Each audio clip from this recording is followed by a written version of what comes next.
사연을 쓰려고 하니 욕도 많이 먹을 것 같고 제가 바보같이 살아온 것만 같아서 두렵긴 하네요. 저는 이제 곧 60을 바라보는 여성입니다. 지금은 별다른 걱정 없이 매일 비슷한 하루를 보내고 있지만 이런 평범한 일상을 보내기까지 정말 기구한 삶을 살았던 것 같습니다. 다른 사람들은 한 번도 겪지 못한 일들을 여러 번 겪었으니 말이죠. 속이나 한번 풀고자 제 이야기를 말해보려고 합니다.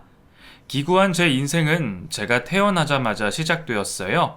시골 한 동네에서 나고 자란 저희 부모님께서는 비슷한 형편의 조부모님들의 큰 반대 없이 이른 나이에 결혼을 하셨다고 합니다. 그리고 얼마 되지 않아 두 분 사이에 제가 생기게 되었죠. 그런데 이전부터 촌구석에 갇혀 살기 싫다고 입버릇처럼 말하던 아버지는 제가 태어나고 얼마 지나지 않아 무책임하게 도시로 떠나겠다는 편지만 남겨둔 채 집을 떠나셨습니다.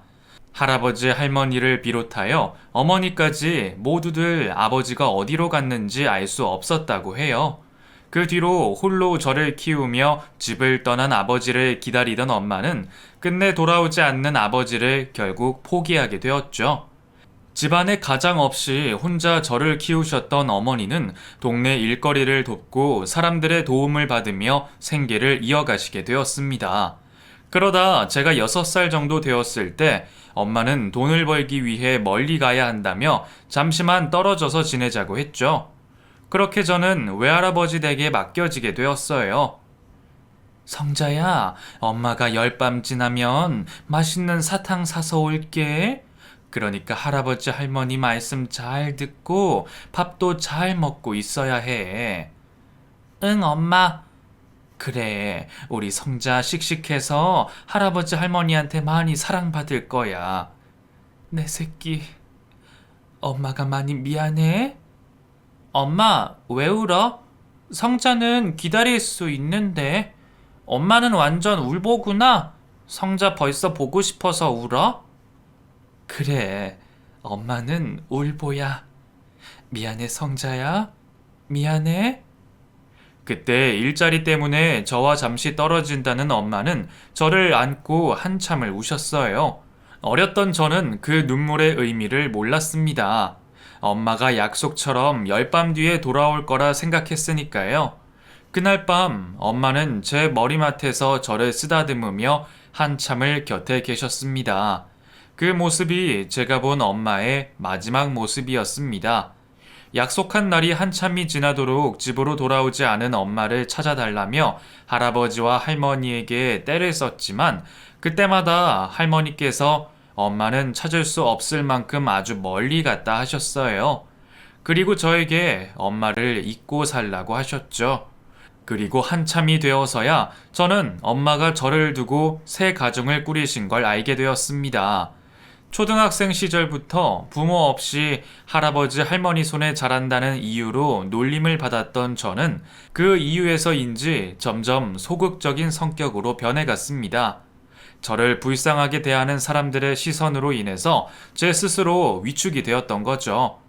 학교를 다니는 내내 저는 친한 친구도 몇 없었고 다른 친구들에게도 존재감이 없는 학창 시절을 보내게 되었습니다. 그리고 제가 고등학교를 졸업을 하자마자 외할머니께서는 저의 의중은 물어보시지도 않고 중매쟁이에게 부탁을 하여 선을 보는 자리를 만드셨습니다. 남자와 교류가 없었던 저는 처음으로 남자와 단둘이 시간을 보내게 되었어요. 긴장하여 아무 말도 못하는 저에게 남자는 먼저 웃어주며 분위기를 풀어주었습니다. 성자씨, 긴장하지 마세요. 저도 어색한 건 마찬가지니까요. 아무리 부모님 말씀이 하늘 같다지만 요즘 같은 세상에도 선으로 결혼하라니. 그래도 우리 정도 얼굴이면 서로한테 빚지지는 않겠네요. 누가 봐도 선남선녀 아니겠어요? 예쁘다고 해주는 말 싫어하는 여자가 있을까요? 고개를 숙이고 있던 저도 계속해서 분위기를 풀어주려 농담을 하는 경훈 씨의 말에 점점 웃게 되었고 긴장이 풀리면서 이야기를 나누게 되었죠. 다행히 그 후로도 몇 번의 좋은 만남이 더 있었던 우리는 서로와 가까워지며 좋은 감정을 가질 수 있었습니다. 그렇게 저는 처음 만난 남자인 경훈 씨와 결혼을 하게 되었습니다. 중매로 몇 번 만나지도 못하고 결혼하게 된 우리였지만 좋았던 첫인상처럼 서로에게 부부의 역할을 충실히 하며 나름대로 행복한 신혼생활을 할 수 있었습니다. 당시 대부분의 남편들이 가부장적인 모습이 기본이었던 것과 달리 제 남편은 참 가정적이고 자상한 남편이었죠. 그런 남편 덕에 저는 더없이 행복하게 지냈습니다. 그건 제가 태어나서 처음으로 느껴보는 행복이었죠. 그 모습이 고마웠던 저는 포목 장사를 하는 남편의 내조를 열심히 했습니다. 일찍이 시집을 와 음식도 제대로 못했지만 서점에서 책을 사와 따라서 했고 매일같이 마사지로 남편의 피곤을 풀어주며 저에게 잘해주는 만큼 보답하려 노력했습니다. 그렇게 서로 많이 사랑했던 우리는 시부모님께서 결혼 전부터 원하시던 남자아이를 낳을 수 있었어요. 지금에서야 느끼지만 여자로서 제 인생은 그때가 가장 행복했던 것 같습니다. 자신의 일에 최선을 다하는 남편과 우리를 반반씩 닮은 아이까지 여자로서 더는 바랄 것 없는 행복한 삶이었죠. 거기다 남편이 하던 포목 장사가 날이 갈수록 잘 되어 가면서 경제적으로도 여유로워졌죠. 그런데 무엇 하나 장애물이 없던 우리 가족의 성공이 문제였을까요? 현금 장사로 돈을 많이 벌었던 남편은 평탄하고 행복한 삶이 지겨웠는지 점점 변해갔습니다. 처음에는 하루 이틀 술을 먹는 날이 많아지더니 어느새 여자를 끼고 술을 마시는 유흥주점까지 다니며 제 속을 썩혔어요. 당신, 내가 있는데 어떻게 그런 곳을 다녀요? 아니, 내가 바람을 폈어? 나 떳떳해. 그런 여자들이랑 어울리지 않는다고. 그냥 분위기 때문에 사장님들이랑 그곳에 다니는 거야. 남편 말이 맞긴 했습니다. 정말 단순히 유흥을 즐기기 위해 간 것은 맞았지만 그래도 애아빠가 남편이 그런 곳을 다니는 건 여자로서 용납이 되지 않았어요. 그 이후에도 계속해서 비슷한 술집을 다녔던 남편과 여러 번 다투게 되었죠. 그래도 남편은 아들에게는 잘했습니다. 주말마다 아들을 데리고 다니며 같이 많은 시간을 보내주었어요. 그날도 남편은 끔찍하게 아끼는 아들과 1박 2일로 여행을 간다며 집을 나섰죠. 그런데 보통 숙소를 잡고 연락을 주던 남편인데 아무런 연락이 오질 않았어요. 그리고 새벽이 되어서야 전화가 왔죠. 남편과 아들이 교통사고로 저수지에 빠져 사망했다는 경찰의 전화를 말이죠. 그날 저는 제 전부인 남편과 아들을 한꺼번에 잃고 말았습니다. 남편이 아무리 제 속을 썩여왔지만 10년 넘게 같이 웃고 울며 모든 시간을 보냈던 남편이었습니다. 그리고 대신 목숨을 바꿀 수 있다면 당장이라도 할 소중한 아들이었어요. 저의 전부였던 가족 2명을 떠나보내자 할 수만 있다면 가족들을 따라가고 싶었어요. 나 혼자 살아있는 것이 미안해 극단적인 시도도 여러 번 했지만 그때마다 남편과 아들의 도움인지 아니면 이 질긴 명 때문인지 번번이 실패를 하고 말았죠. 결국 저는 저에게 주어진 생을 그저 버티기로 했습니다. 다행히 남편이 남겨준 재산 덕으로 다른 걱정 없이 지낼 수 있게 되었어요. 하지만 남은 평생을 남편의 재산에만 기대어 살 수는 없었고 저는 몸을 추스르고 사회생활을 하게 되었습니다. 다행히 보험 판매원이라는 직업을 가질 수 있게 되었지만 그 일도 쉽지는 않았어요. 고등학교 졸업 후 평생을 가정주부로 살아왔던 저에게는 처음 하는 사회생활이 이토록 매정하고 냉정한 것인지 몰랐습니다. 소극적인 제 성격이 보험 판매와 맞지 않았지만 사람들은 용기를 내어 한 제 말을 듣기도 전에 무시하기 일쑤였죠. 처음 하는 일은 다 그렇다며 저를 위로해 주던 팀장님과 직원들이었지만 시간이 지나도 단 한 건의 계약도 성사시키지 못하는 저에게 점점 눈치를 주고 있었습니다. 저도 어떻게든 살아보고자 하루 종일 전화를 하고 사람들을 만나며 시도를 해보았지만 번번이 퇴짜만 놓였고 제대로 말 한 번 꺼내기 쉽지 않았습니다. 그날도 이 가게 저 가게를 돌며 보험을 권하고 있을 때였어요. 이동을 하고 있는 중에 누군가가 말을 걸어왔죠. 저기 혹시 그 여고 나오지 않았어요? 네? 그런데요? 어머, 너 성자 맞지? 이성자! 나 몰라보겠어? 나 경숙이야, 장경숙! 장경숙? 너 그 여고 2학년 2반? 그래. 어머, 얘 너무 오랜만이다.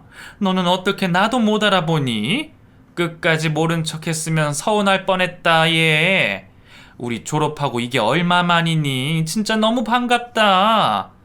우연한 인연으로 만나게 된 동창생 경숙이는 제가 기억하고 있던 것과 달리 무척이나 친근하게 저에게 접근했습니다. 사실 과거 학창 시절의 경숙이를 떠올리면 지금처럼 편안하게 대화를 한다는 걸 상상할 수 없었거든요.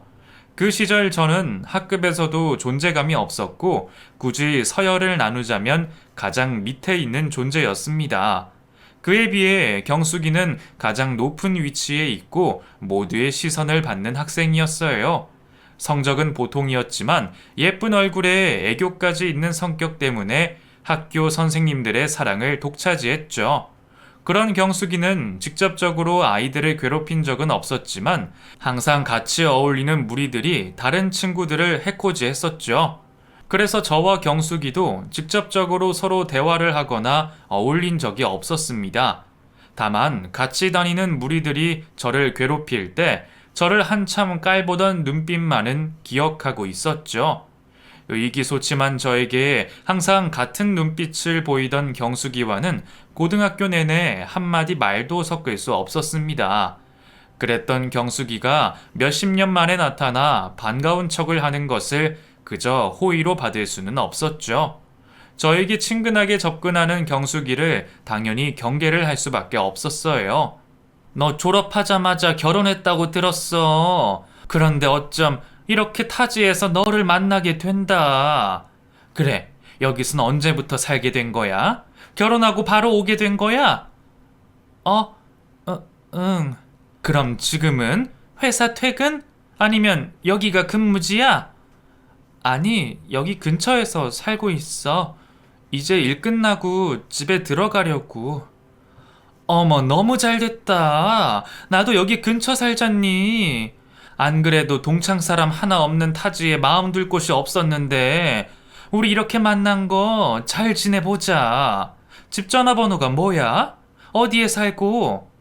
저와 달리 무척이나 반가워하는 경숙이에게 저는 어쩔 수 없이 제 명함과 함께 집 전화번호를 알려주었습니다.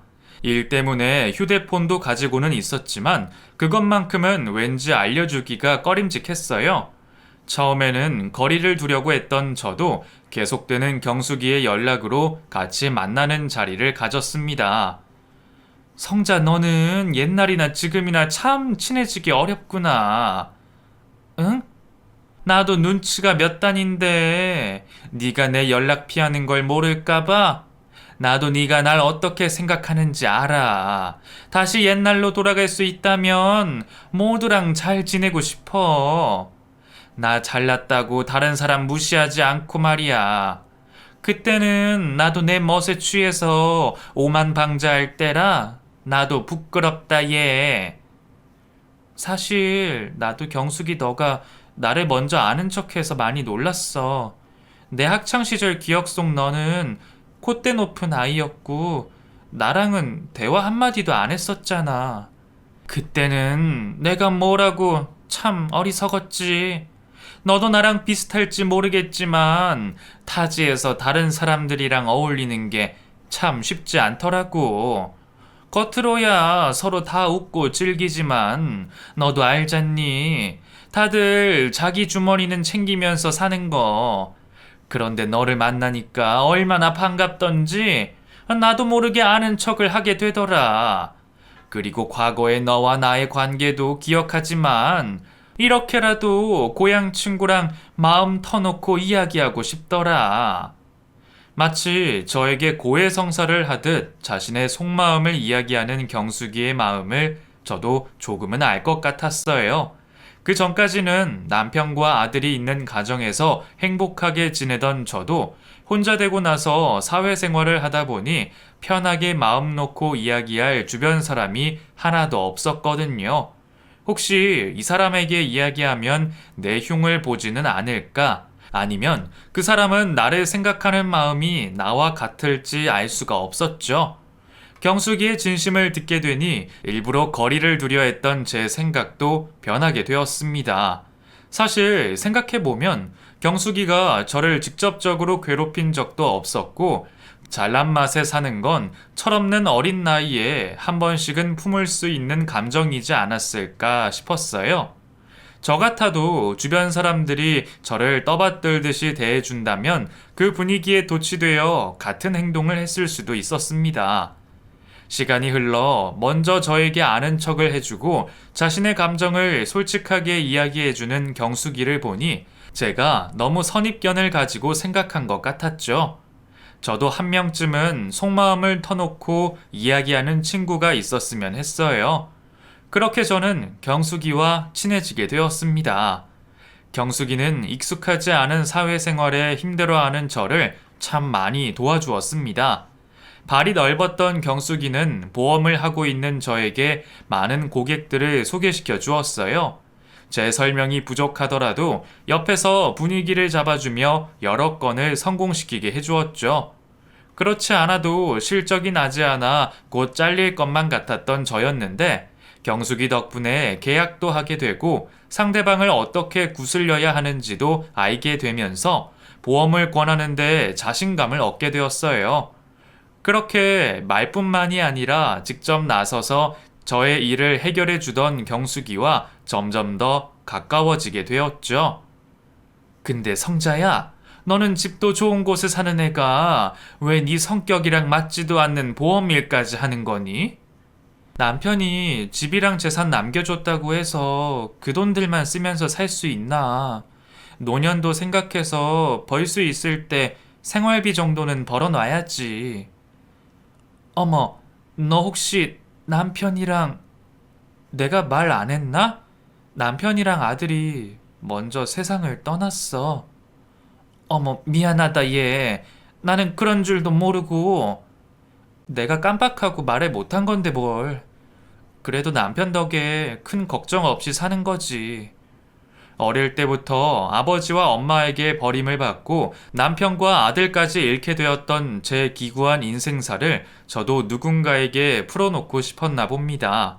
그날 저는 경숙이에게 한참 동안 제가 살아온 인생을 이야기하게 되었어요. 아무 말 없이 들어주던 경숙이는 눈물을 흘리며 저를 위로해 주었죠.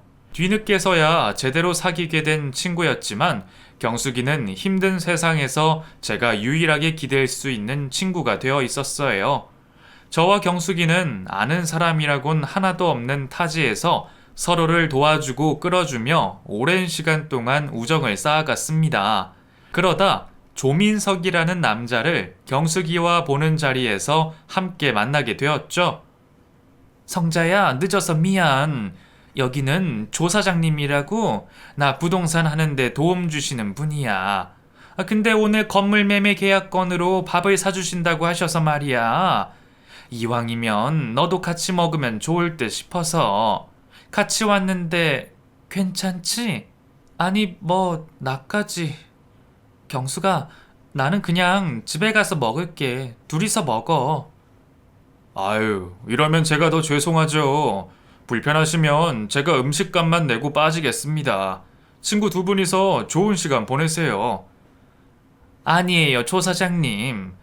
에이, 성자야, 뭐 어떠니? 밥 한 번 먹는 건데. 정 그러면 밥만 먹고 가. 경숙이와 만나는 자리에 낯선 남자가 있는 것이 불편했던 저는 애써 자리를 피하려 했습니다. 그런데 경숙이는 저를 보고 밥만 먹고 가라면서 끝까지 붙잡았고, 낯선 남자분은 그런 저를 배려하시는지 음식값만 내고 가시겠다 하는 바람에 제가 자리를 피하는 게 곤란해졌어요. 결국에 식당으로 따라 들어가 함께 밥을 얻어먹게 되었죠. 건물 여러 채를 가지고 임대업을 하고 있다는 남자는 식사를 하는 내내 분위기도 잘 띄우고 매너도 좋은 모습에 어느 누가 보아도 호감 가는 사람이었습니다. 물론 그렇다고 이성으로서 관심이 가는 건 아니었지만요. 그렇게 즐거운 분위기에 저도 밥만 먹고 집에 가겠다는 말을 취소하고 계속 자리를 이어가게 되었죠. 조 사장님, 그 성자도 괜찮다고 하는데 우리 자리 옮겨서 가볍게 맥주나 한잔 하죠? 에이, 어떻게 그럽니까? 그러다 취하기라도 하시면 제가 두 분 다 집안까지 데려다 드릴 수도 없고 맥주는 좀 그렇고 커피나 한잔 하면서 이야기나 더 나누죠.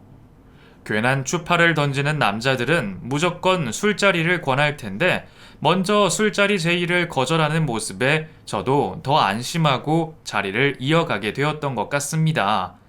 대중교통이 끊기기 전 너무 늦은 밤은 여성들에게 위험하다며 자리를 먼저 마친 조 사장님 덕에 그날은 맛있는 밥도 커피도 얻어먹고 기분 좋게 하루를 마치게 되었어요. 그날을 인연으로 저와 경숙이 그리고 조 사장님은 친구처럼 자주 만나게 되었습니다. 가볍게 서로의 사는 이야기를 나누며 건전하게 지내던 우리였어요. 저도 조 사장님이 점점 편해지다 보니 제가 겪고 있는 불편함도 이야기하게 되었죠. 당시 집 수리를 해야 했던 저는 조 사장님에게 많은 도움을 받을 수 있었어요. 사실 여자 혼자 사는 집에 모르는 남자가 와서 공사를 한다는 게 신경이 쓰였는데 조 사장님이 곁에 있어주면서 작업은 잘 진행되는지 가격은 적당한지 등 여러 도움을 주었죠. 그러다 점점 가깝게 지내던 조 사장님이 어느 날 집까지 가는 길이 너무 위험하겠다며 퇴근하는 저를 바래다 주겠다는 겁니다. 그 전부터 저에게 어느 정도 호감을 표현하던 모습에 마음이 걸렸는데 점점 더 노골적으로 자신의 마음을 표현하는 조 사장님에게 확실하게 해야 했어요. 괜한 여지를 주면 오해를 하지 않을까 싶어 저는 조 사장님에게 먼저 제 생각을 말했죠. 저 사장님, 제 생각해서 도와주시는 건 감사한데 이러시면 괜히 오해받아요. 저도 남편 잃고 아직은 다른 남자랑 이상한 소문이 나는 게 반갑지는 않네요. 저 성자씨, 이왕 말씀 나왔으니까 저도 솔직하게 이야기하겠습니다. 저 성자씨 좋아합니다.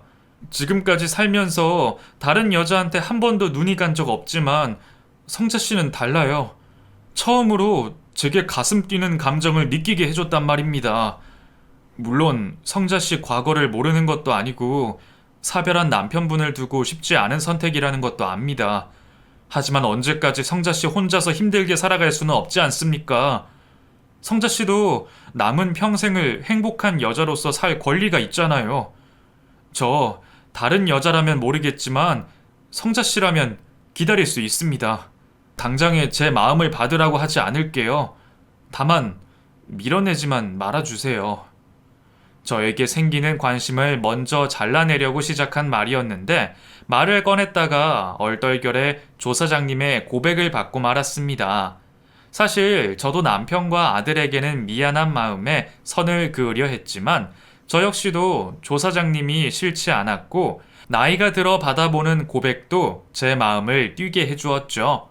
하지만 저는 사별한 남편을 두고 다른 남자를 마음에 품고 또 연애까지 한다는 게 못할 짓이라고 생각되었습니다. 평생 아들과 남편에게 죄책감을 갖고 있던 제가 행복해지는 게 두려웠어요. 그래서 저는 조 사장님의 마음을 당연히 거절하게 되었죠. 하지만 제 거절에도 조 사장님은 제 주위를 맴돌며 저에게 계속 도움을 주었어요. 그리고 다른 남자들과 다르게 너무 적극적으로 다가오지도 않고 정말 묵묵히 저를 기다려주는 모습을 보여주었죠. 답장을 받지 못하면서도 조 사장님은 매일 아침 제게 응원의 문자 메시지를 보내주었습니다. 별것 아닌 메시지였지만 누군가의 응원을 받으며 하루를 시작한다는 것이 힘든 사회생활 하루를 버티는데 큰 힘이 되어 주었어요. 그렇게 언젠가부터 제 마음속 깊은 곳에 조 사장님이 비집고 들어오기 시작했죠. 점점 커져가는 마음 탓에 저는 하루하루가 너무 힘들었습니다. 남편과 아들을 잃고 극단적인 선택까지 시도했던 그때의 저와 달리 다른 남자에게 행복감을 느끼는 제 모습이 너무 이중적이라 생각되었어요. 제 행동이 죽은 남편과 아들에게 배신을 하는 것만 같았고, 제가 행복해도 되는 여자인지 자책을 하게 되었죠. 저는 그런 제 고민을 경숙이와 함께 나누게 되었습니다. 요즘 조 사장님 때문에 좋기도 한데, 한편으론 너무 힘들어. 죽은 남편을 두고 다른 남자를 만나는 행동이 내가 너무 해픈 게 아닌가 싶고. 예, 그럼 언제까지 너 혼자 힘들게 살 거야? 너희가 불륜을 하는 것도 아니고 외로운 사람들끼리 서로 마음 맞아서 연애하는데 문제 있니? 좀 있으면 10년이다 10년.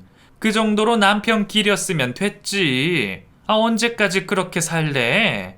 남편 기리면서 너도 네 행복을 찾고 살아야지. 너 바보야?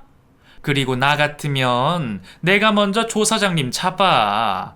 인물 멀끔하지, 돈 많지. 그렇다고 뭐 애가 있어? 결혼도 한 번 안 한 노총각 아니야. 거기다 다른 남자들처럼 여자 쉽게 생각하는 사람도 아니라며. 어쩌면 조 사장이야말로 네 남편이 저승에서 짝지어주는 사람일지도 몰라. 솔직히 너도 그동안 할 만큼 했어. 그러니까 괜히 탓하는 사람도 없는데 자책하지 말고 이제는 네 행복 찾아서 네 인생 살아. 너도 할 만큼 했어. 저는 아마 이 이야기를 듣고 싶었는지 모르겠습니다. 제 머리와 다르게 가슴에서는 그 말을 하고 있었을 거예요. 다만 누군가가 그 말을 대신해 주길 기다리고 있었겠죠. 경숙이의 조언으로 결국 저는 제 마음이 가는 선택을 하기로 했죠. 주말을 맞아 추모원에 있는 남편과 아들에게 찾아가 그동안 못한 속 이야기를 하게 되었습니다. 여보, 미안해. 나 여자 혼자 사는 게 너무 힘들어. 그리고 나한테 정말 좋은 사람이 나타났어. 나중에 저승 가서 그때 나를 탓하려면 탓해. 내가 당신한테 잘못한 걸 아니까 그때 가서 무릎 꿇고 사죄할게. 근데 나도 이제는 남들처럼 행복하게 살고 싶어. 나도 기쁠 때는 다른 사람하고 웃고 슬플 때는 믿을 수 있는 사람 품에 기대고 싶다고. 그래도 죽을 때까지 당신 절대 잊지 않고 항상 찾아올게. 미안해, 여보. 환하게 웃고 있는 남편의 사진을 보니 저는 괜스레 더 가슴이 아파왔고 죄스러웠습니다. 하지만 제가 한 말처럼 저도 다른 사람들과 마찬가지로 남은 인생 행복하게 살고 싶었어요. 그렇게 저는 남편과 아들 앞에 제 마음을 말하고 사죄를 구했습니다. 그리고 조 사장님에게 연락을 하게 되었죠. 어쩐 일이세요? 무슨 안 좋은 일은 아니죠? 성자 씨가 먼저 연락 준 적이 없어서 괜히 제가 놀랐거든요. 조 사장님, 우리 만나봐요. 네? 우리 만나보자고요. 저도 마음의 결정 내렸어요. 조 사장님, 아니, 민석 씨라면 행복하게 지낼 수 있을 것 같아요. 다른 사람들 눈에 어떻게 보일지 모르겠지만 우리 연애 한번 해봐요. 정말이죠, 성자씨? 나중에 말 바꾸면 안 돼요? 약속한 거예요? 아이처럼 기뻐하는 민석 씨를 보며 저는 잘한 거라 생각했습니다. 그날부터 저와 민석 씨는 정식으로 연애를 하게 되었어요. 둘 다 늦은 나이에 연애 경험은 전무하다 보니 데이트 한번 하는 것도 참으로 힘들었습니다.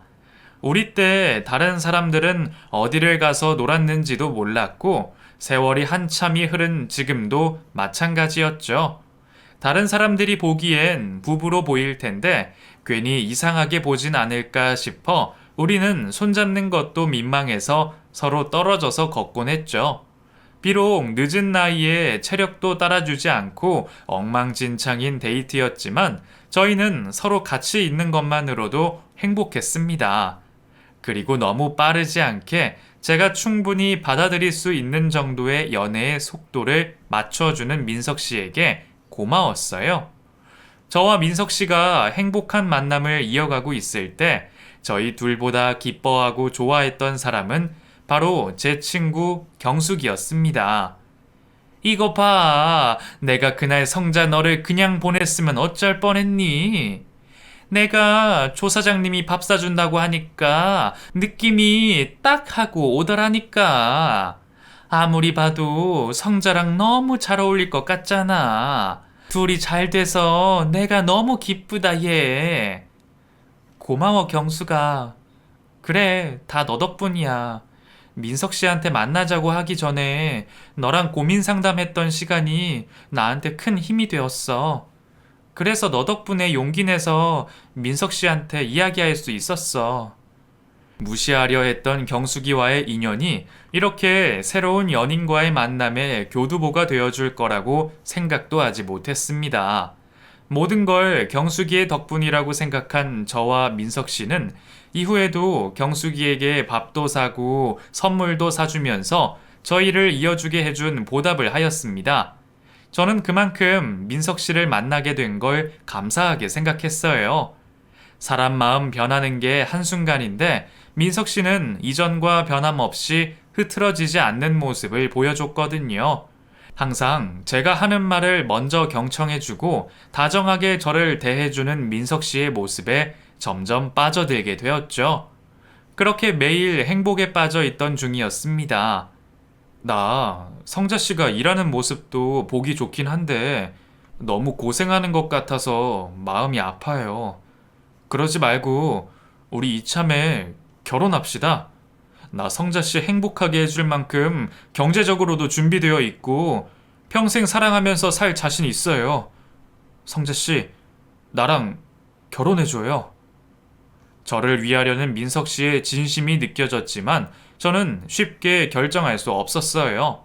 연애까지는 하고 있었지만 결혼은 또 다른 이야기였죠. 한참 동안을 고민하고 있는 저에게 민석 씨는 평생 곁에 있는 좋은 남편이 되어주겠다고 계속해서 설득을 했습니다. 그런 민석 씨의 모습에 저는 결국 허락을 하게 되었고 우리는 재혼을 준비하게 되었죠.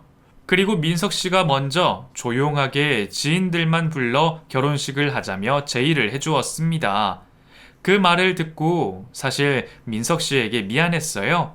저는 재혼이지만 총각인 민석 씨는 처음 하는 결혼인데 결혼식에 모실 부모님도 친척도 없었고 재혼이었던 제 상황을 배려해주는 것 같았죠.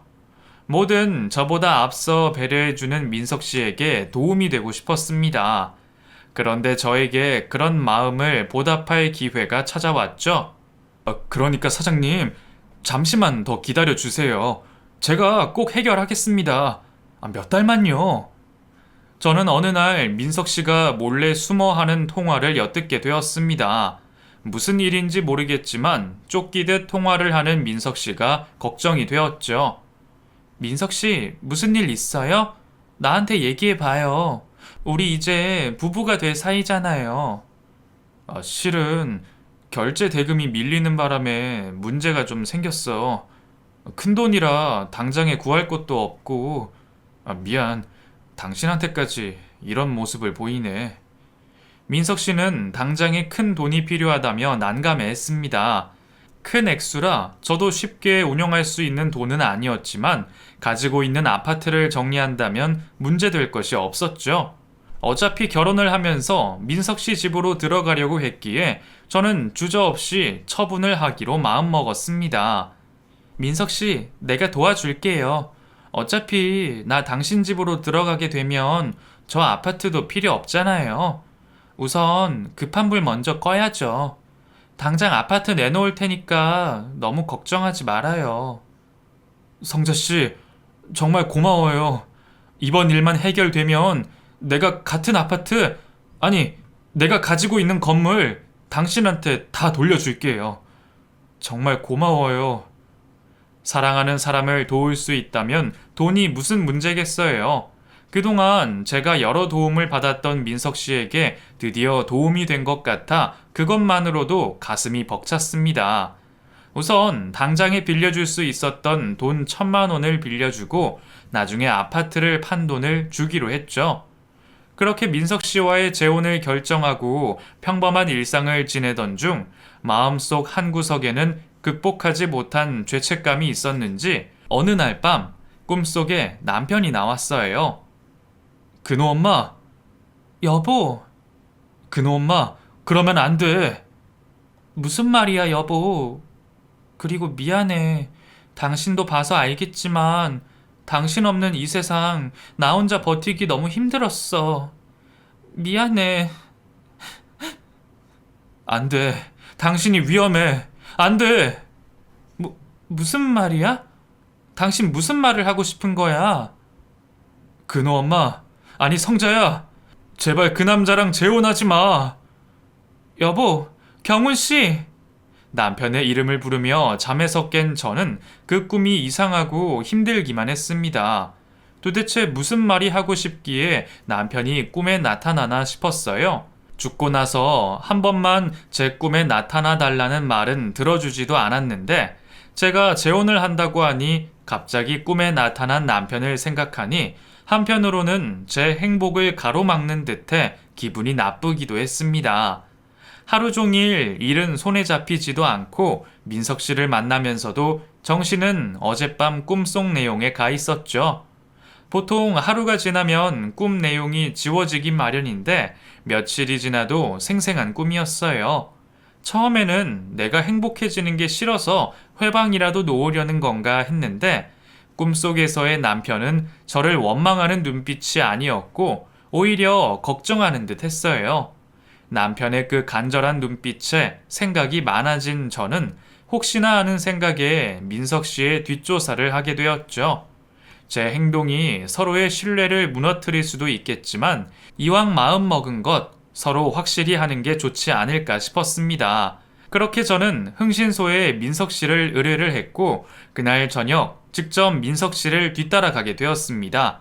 그리고 민석 씨가 제게 보여줬던 집이 아닌 처음 보는 빨간 벽돌로 된 다세대 주택으로 들어가는 것을 보게 되었죠. 그때부터 무엇인가 잘못되었다고 느꼈던 저는 도저히 건물 근처로 갈 용기는 없어 의뢰를 맡겼던 흥신소 직원에게 정보를 주고 알아봐 달라고 문자를 하고 있었습니다. 그러는 사이 민석 씨가 들어간 집에서 익숙한 얼굴이 나왔습니다. 그 얼굴은 바로 경숙이었어요. 재혼하자는 저를 두고 벌써부터 둘이 외도를 하는 건지 경숙이를 뒤따라 나온 민석 씨는 경숙이와 다정하게 손까지 잡고 걸어가고 있었죠. 너무 놀란 저는 자리에 주저앉고 말았습니다. 머릿속에는 내 남편이 이 모습을 경고해 주려 꿈에서 나와 주었구나 싶었어요. 둘에게 속은 제 한심한 모습에 저는 그 자리에 주저앉아 부끄러운지도 모르고 한참을 울었습니다. 남편과 아들을 보내고 유일하게 믿을 수 있는 사람이라고 생각했던 친구 경숙이었어요. 그리고 저에게 제 2의 인생을 열게 해준다고 생각한 민석 씨였죠. 두 사람이 나를 속였다니 배신감이 몰려왔습니다. 두 사람에게 속은 것을 알게 된 저는 정확한 내막을 알고 싶었습니다. 그리고 그제서야 제가 민석 씨에게 우선 급하게 빌려준 돈 1,000만 원이 생각이 났어요. 혹시 두 사람이 돈 때문에 나에게 접근한 것이 아닐까 싶었던 저는 그날부터 증거를 잡기 위해 녹음기와 카메라를 챙겨 다녔습니다. 지금이라면 스마트폰 하나로 해결되었겠지만 그 시대에 그런 물건은 생각도 못할 때죠. 그리고 민석 씨의 차에서 내리기 전에 항상 좌석 시트 밑에 녹음기를 켜놓고 내렸어요. 집 안까지 들어가 내용을 녹취할 수는 없었지만 분명 차 안에서도 단서가 나올 거라 생각했죠. 그리고 종종 두 사람이 지내고 있는 집으로 가서 잠복하며 둘의 다정한 모습을 사진으로 남겨놨습니다. 그렇게 저를 속이는 두 사람의 내막을 알아내려 노력하는 도중 녹음이 된 내용 덕분에 저는 전말을 알게 되었어요. 알고 보니 두 사람 부부 사이였습니다. 애초에 저에게 처음 접근했을 때부터예요. 제가 경숙이와 재회한 것부터 고의인 건지 아니면 그건 정말 우연이었는지 모르겠지만 그 사기꾼 놈을 만나게 된 날은 우연이 아니었죠. 제가 남편과 사별하게 되고 많은 재산을 가지고 있다는 걸 알게 된 경숙이가 제 재산을 빼돌리려 남편과 작당을 한 것이었어요. 오빠, 그래서 그녀는 잘 속고 있는 거 맞아? 걔 속이려고 든 돈이 1, 200이 아니야. 정말 홀라당 벗겨먹지 않으면 이러다 우리가 손해라니까. 야, 너는 내가 늙었다고 기술까지 녹슬었을 것 같아? 예전에 내가 속여먹은 애들 돈으로 탑을 쌓았으면 63빌딩 높이라니까? 그런데 왜 이 모양 이 꼴이야? 나는 누구 때문에 호강 한번 못하는데? 아이 참, 이제는 정신 차리고 살려고 하잖아. 이번 일로 큰 돈 땡기면 우리도 남들처럼 착실하게 장사나 하면서 살자. 이제 얼마 안 남았으니까 너도 성작 걔한테 바람 좀 확실히 넣고. 아, 알았어. 내가 어련히 잘할까. 두 사람이 저를 자기들 손바닥 안에 있는 것 마냥 취급하는 얘기를 듣게 된 저는 화가 좀처럼 가라앉지 않았습니다. 세상에서 가장 바보가 된 것만 같은 기분이었어요. 처음부터 그런지도 모르고 저 두 사람에게 속은 제 시간과 마음이 너무 아까웠습니다. 그리고 빌려준 돈 1,000만 원도요. 흥신소 직원도 제가 알고 있는 내용을 그대로 설명해 주었고 증거 사진과 함께 어디에서 구했는지 제게 그 둘의 가족관계 증명서와 혼인증명서도 가져다 주었죠.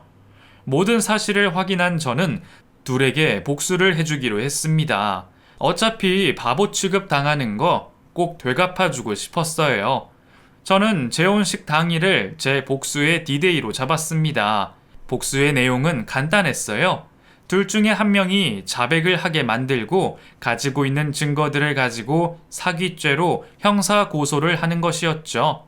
어차피 증거들은 차고 넘쳤기에 경찰서에 신고만 해도 문제는 없었지만 나만 당할 수 없다는 생각에 두 사기꾼 사이를 갈기갈기 찢어주고 싶었어요.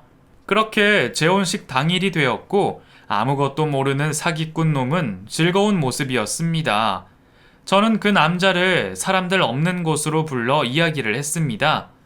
민석 씨, 아니 도옥 씨라고 말해야 하나? 어떻게? 조용히 듣고만 있어. 안 그러면 당장에 경찰에 신고해서 콩밥 먹여줄 테니까. 그래도 나한테 한 행동이 있어서 당신은 빼줄게.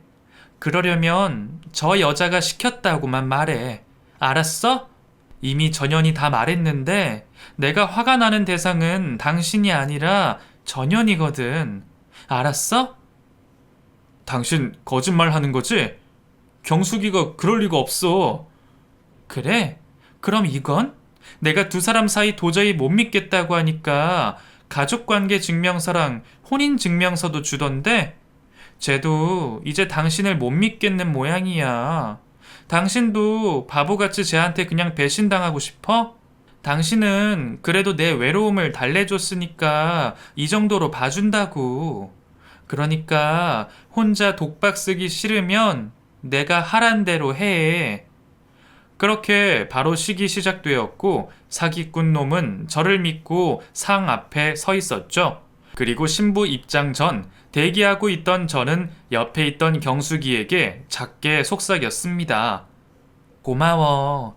민석씨, 아니 도옥씨 소개시켜줘서 곧 너한테 이혼 소장 날라갈 거야? 뭐? 성자 네가 오빠 이름을 어떻게 알아? 왜 몰라? 도옥씨가 전부 다 말해줬는데 자기도 연기하다 보니까 정든 거지. 그래도 난 돈이라도 있지. 넌 빈털털이잖아. 그럼 도옥씨가 나를 두고 너를 택할 이유가 있겠어? 간통죄로 신고하려면 해봐. 연결시켜준 것도 너잖아. 재밌겠어. 이간질 나는 제 말에 사기꾼 놈년들은 서로 눈으로 대화를 하고 있었어요. 마치 네가 먼저 날 속여? 라며 서로에게 탓을 하는 듯 했죠. 그리고 예전 그 성격 어디 안 갔는지 경숙이가 먼저 난리를 쳤습니다. 야, 김도우! 너가 나를 배신해? 이 기생오라비 놈이? 너 내가 경찰에 신고할 거야. 콩밥 먹게 할 거라고. 야, 누가 먼저 배신했는데? 다 네가 계획한 거잖아. 나는 처음부터 마음 잡고 살려고 했다고. 말해달라 한 적도 없는데 사기치려고 했던 내용을 자백하듯 말하던 두 사람의 모습은 결혼식을 녹화해 주려던 캠코더에 모두 담기고 있었습니다. 그리고 그 자리에 와준 사람들 모두가 증인이 되어 주었죠. 저는 그 자리를 유유히 빠져나와 두 사람을 혼인을 빙자한 사기죄로 고소하게 되었습니다. 이전에도 전과가 있던 두 사람은 아직 집행유예 기간이었고 결국 깜빵 생활을 하게 되었죠. 아마 꿈에 나타난 남편이 아니었다면 저는 빈털터리가 되어 거리 어딘가를 돌아다니고 있을지도 모르겠습니다. 그래서 지금도 남편을 고마워하며 아들과 같이 매년 기일을 기리고 있습니다. 그 이후 시간이 많이 지났고 중간중간 스쳐 지나간 사람들도 있었지만 절대 결혼을 하지 않았어요. 더는 혼자인 삶이 힘들지 않았거든요. 지금도 혼자인 삶, 어떻게 하면 행복하게 살 수 있을까 고민을 하면서 지내고 있어요. 말도 탈도 많은 제 인생, 부디 행복하게 지낼 수 있도록 많은 응원 부탁드립니다. 감사합니다.